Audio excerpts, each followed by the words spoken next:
बिहार की सरकार पर क्या संकट होगा। ये सुशासन की सरकार है या खास करके भारतीय जनता पार्टी में ऐसा सिस्टम है कि हम लोगों को कभी प्रश्न करने से रोका नहीं जाता है। तो हम केवल बिहार विधानसभा के सेशन के भरोसे रहने वाले विधायक हम नहीं हैं। सूरज पूरब से पश्चिम होगा हो सकता है, लेकिन फुलवरिया घाट 2021-22 में ही बनेगा।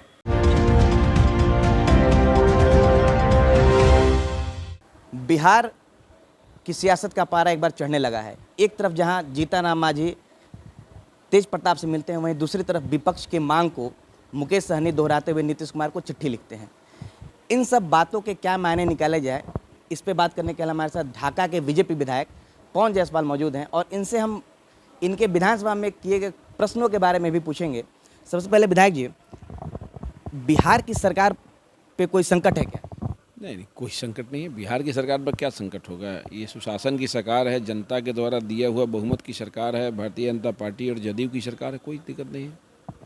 एनडीए में शामिल जीतनराम मांझी तेजस्वी यादव से मिलते हैं, तेज प्रताप यादव से मिलते हैं। मुकेश सहनी विपक्षियों की जो मांग थी, जो निधि कोष था विधायकों का, उसको विधायकों को देने की बात थी, वो मुकेश सहनी वो बात कर रहे हैं। तो कैसे इसको संकट में ना देखें? आप मीडिया के जो लोग हैं ना, आप लोग ऐसा प्रश्न लाते हैं। भाई, जब मुलायम सिंह यादव जी के घर में शादी था तो नरेंद्र मोदी जी वहाँ गए थे। लालू यादव जी के यहाँ फंक्शन होता है तो सुशील मोदी जी जाते हैं, हम लोग जाते हैं, भाजपा जदयू के लोग जाते हैं। ये फंक्शन में जाना और किसी को बधाई देना, ये तो संस्कार है। अगर हमसे अपना तो किसी को है और किसी पार्टी में कभी हम रहे हों तो मेरा संबंध नहीं टूट सकता है। वैचारिक मतभेद हो सकता है। तो मांझी जी ने जो कहा या मुकेश सहनी जी ने जो कहा, कोई इशू नहीं है राजनीति में। तो ये सब चीज़ होता है, जिससे परिचय है, संपर्क है, बधाई देना तो अच्छा बात है। इसमें क्या दिक्कत है। मतलब इसके मायने कुछ और ना निकाले जाए? बिल्कुल नहीं निकाले जाएँ। यहाँ पूर्ण 5 साल वाली सरकार है और भारतीय जनता पार्टी जदयू की सरकार में बेहतर काम भी होगा और गठबंधन भी रहेगा। विधायक जी, आप बीजेपी के विधायक हैं, आपकी सरकार है बिहार में। आप विधानसभा में क्वेश्चन पूछते हैं, उसका उत्तर मुद्रित होता है। संतुष्ट नहीं होने पे आप पूरक भी पूछते हैं, जवाब नहीं आने पे आप विभाग पे कार्रवाई की ही मांग करते हैं। कहीं ना कहीं आपको डर नहीं लगता है? देखिए, ऐसा है कि जनता के वोट से जीत के हम विधानसभा तक पहुंचते हैं और पार्टी का बैनर होता है। तो पार्टी की जब कोई निर्देश प्राप्त होगा, जब कोई व्हिप जारी होगा कि आपको इस व्हिप में पालन करना है, फलना को वोट देना है, फलना एजेंडे पर अपनी बात पार्टी के हिसाब से रखना है, तो वहाँ तो पार्टी की बात जो भी होगा, व्हिप जारी होगा, हम उसको मानते हैं।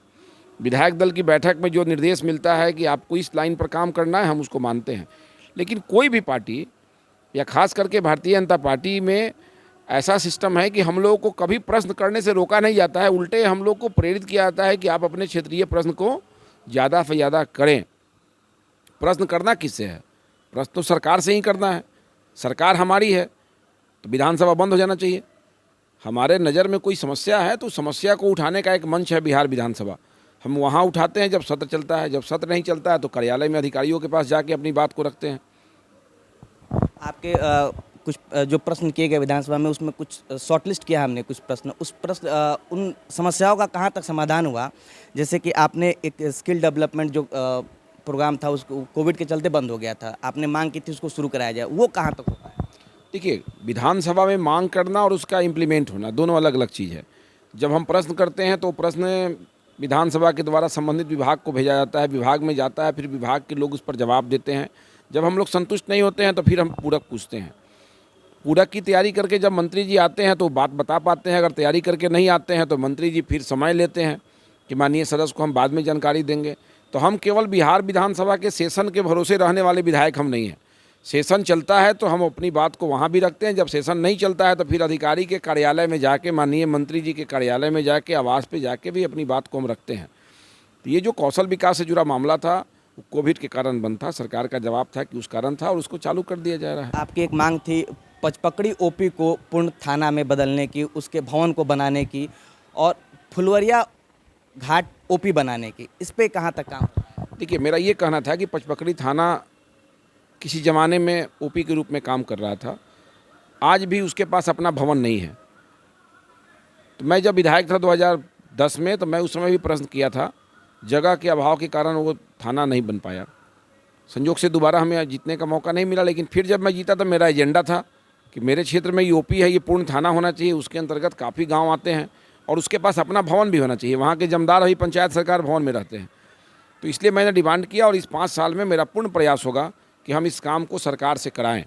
जिस तरह ढाका के अनुमंडल भवन को बनवाए थे, उस तरह वहाँ के थाना भवन को भी हम बनाएं और उसको पूर्ण थाना का दर्जा मिले।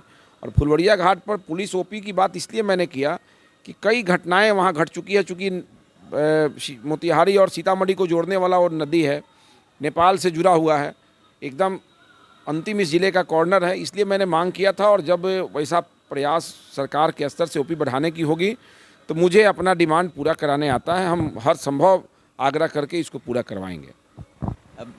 विभाग से 2 बार आपके सवालों का जवाब नहीं मिलने पे जवाब ही नहीं मिलने पे आपने विभाग के अधिकारियों पर कार्रवाई की मांग की थी, उसमें कुछ कार्रवाई हुई? जब हम विधायक हैं और हम प्रश्न करते हैं, चाहे अधिकारी जो भी हों, किसी भी संस्था के हों, विभाग के हों, अगर हमारे प्रश्नों का सही जवाब अगर वो नहीं देंगे तो हम इस मामले में मेरा जो राइट है उसके हिसाब से हम खोजने का काम करते हैं।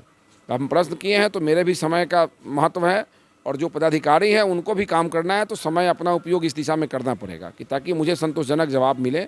अगर किसी मामले में नहीं मिला होगा तो हम माननीय मंत्री जी को कहे होंगे कि भाई जो अधिकारी विलम्ब किए हैं कार्रवाई कीजिए। एक मामला आपने विधानसभा में उठाया था स्टूडेंट क्रेडिट कार्ड की और एजुकेशन लोन के बारे में, जो 30 दिनों से ज़्यादा पेंडिंग थे, उसके लिए आपने पदाधिकारियों पर कार्रवाई की मांग की थी। उस पर क्या कार्रवाई हुई और क्या कुछ? देखिए, हर मामले में कार्रवाई होना समस्या का समाधान नहीं है। कार्रवाई की ही मांग की? बताता हूँ, नहीं, बिल्कुल नहीं। मैंने कहा था कि ये व्यवस्था में सुधार होनी चाहिए। कार्रवाई कब? जब जान जाएंगे कि भाई ये नाकामिल आदमी है, ये अधिकारी काम करने वाला नहीं है, ये कर्मी काम करने वाला नहीं है। लेकिन काम तो उन्हीं अधिकारी और कर्मियों से लेना है। तो मेरा पहला प्रश्न था कि जब गवर्नमेंट का है कि 30 दिन के अंदर में संबंधित छात्र को ये पैसा उपलब्ध करा देना या स्वीकृति दे देना है, तो फिर 80 दिन तक जिन अधिकारियों ने इसको रखा है, वो भी जब आउटसोर्सिंग है, थर्ड पार्टी एजेंसी उसमें नामित है कि जो बच्चों को पैसा देना है, छात्र छात्राओं को, उसके लिए थर्ड पार्टी नियुक्त है। तो ये पैसा किस काम का लेता है कि 80 दिन लग गया? या तो उसको ब्लैक लिस्टेड कीजिए, हटाइए, दूसरे एजेंसी का चयन कीजिए और इसमें जो अधिकारी शामिल है जिन्होंने 80 दिन तक स्टूडेंट्स के पैसा को रोक के रखा फाइल को, उस पर कार्रवाई हो। आपने एक और प्रश्न किया था, मुखिया, पंचायती राज के जो जनप्रतिनिधि हैं, जिला परिषद के जो जनप्रतिनिधि, उनके महंगाई को देखते हुए उनके मानदेय में दुगुना की बात की थी, दुगुने करने की मांग की थी। उस पर कुछ कार्य हो पा रहा है? देखिए, आप केवल हम महीने नहीं कहे थे बढ़ाने के लिए। मैंने ये कहा था कि पंचायती राज संस्था जो हैं ये गांव के सबसे करीब हैं, वार्ड सदस्य सबसे करीब है, मुखिया हैं, ऐसे जिला परिषद के लोग हैं। मेरा ये कहना था कि इन जनप्रतिनिधियों को आज भी आप कहते हैं कि 7.5 लाख रुपये में काम कीजिए, विभागीय काम 7.5 लाख में कीजिए। किसी ज़माने में 7.5 लाख में 1000 रोड बनता था, आज 7.5 लाख में 300 फीट रोड बनता है। तो ये जिला परिषद अगर 300 फीट रोड बनाएगा तो 2000 फीट रोड कौन बनाएगा? इसलिए ये डिपार्टमेंटल जो 7.5 लाख की सीमा है इसको समाप्त कीजिए और एक ऐसा नियम बनाइए जिससे जिला परिषद, पंचायत समिति और ग्राम पंचायत अलग अलग हिसाब से काम करे। एक ही ढंग का काम सबको करने की ज़रूरत नहीं है। और मेरा ये कहना था कि जब कोई जनप्रतिनिधि चुनाव जीतता है तो उसको आप क्या देते हैं ये भी आपको देखना पड़ेगा। किसी वार्ड सदस्य को अगर आप 500 रुपया महीना मानदेय देते हैं और उससे आप कह रहे हैं कि 365 दिन आप काम कीजिए, तो फिर आप उससे गड़बड़ी करने का रास्ता खोल रहे हैं। विधायक जी, आपसे अंतिम सवाल, फुलवरिया घाट पुल बनने की बात बहुत दिन से हो रही है, बहुत लोग मांग भी कर रहे हैं, आप इससे कितना इत्तेफाक रखते हैं कि फुलवरिया घाट पुल जो है बनना चाहिए? आप चुनाव के पहले भी मेरा इंटरव्यू लिए थे, मैंने क्या कहा था कि मैं जब विधायक था मैंने उसको शुरू कराया था और मेरे समय में ही वो पिलर खड़ा हुआ, केवल छत ढलाई का काम बाकी है। हमारे बाद जो माननीय जीते उन्होंने 5 साल में उस एक ईंट भी नहीं जोड़ने का काम किया। एक ईंटा, जैसे राम जन्मभूमि का ईंटा का बात होता है ना, हर घर हिंदू समाज एक एक ईंटा दिया तो राम मंदिर बन रहा है, तो उस तरह वहाँ के जो विधायक हैं मेरे बनाए हुए पुल में एक ईंटा भी नहीं जोड़े, जबकि वो राम मंदिर नहीं था, वो पुल था, उस पर हिंदू मुसलमान दोनों चलेंगे। और जब हम चुनाव जीते तो मेरे जीतने के पहले का भी एजेंडा था कि अगर हमें मौका मिलेगा तो मेरी पहली प्राथमिकता पुल होगी। और जीतने का मेरा 100 दिन पूरा नहीं हुआ, क्योंकि सरकार हमारी थी, जिम्मेवारी से भाग नहीं सकते थे। 100 दिन के अंदर में मैंने उसका रीटेंडर करा दिया, टेंडर कराया, उसका अलाइनमेंट का कुछ प्रॉब्लम आया, सारा सॉल्व हो गया, टेंडर डिसाइड हो गया। और मैंने पहले भी कहा था कि 2021-22 में ही उस पुल को चालू करेंगे और आज भी कह रहे हैं आपको कि 2021-22 मतलब ये साल जो चल रहा है, इस वित्तीय वर्ष, इसी वित्तीय वर्ष में फुलवरिया घाट को बना के चालू करेंगे तो करेंगे। सूरज पूरब से पश्चिम होगा हो सकता है, लेकिन फुलवरिया घाट 2021-22 में ही बनेगा और लोग को उस होके जाने का रास्ता मिलेगा। सूरज पूर्व से पश्चिम हो जाए, लेकिन फुलरिया घाट पुल जो है 2021-22 के वित्तीय वर्ष में बन के तैयार हो जाएगा। ये थे हमारे साथ पवन जायसवाल, उन्होंने बेबाकी से अपनी सारी बात कही। और एनडीए में कोई घमासान नहीं है, किसी तरह की कोई दुविधा नहीं है। कोई नेता किसी से मिलता है तो वो उनका पारिवारिक मामला है, वो मिल सकता है।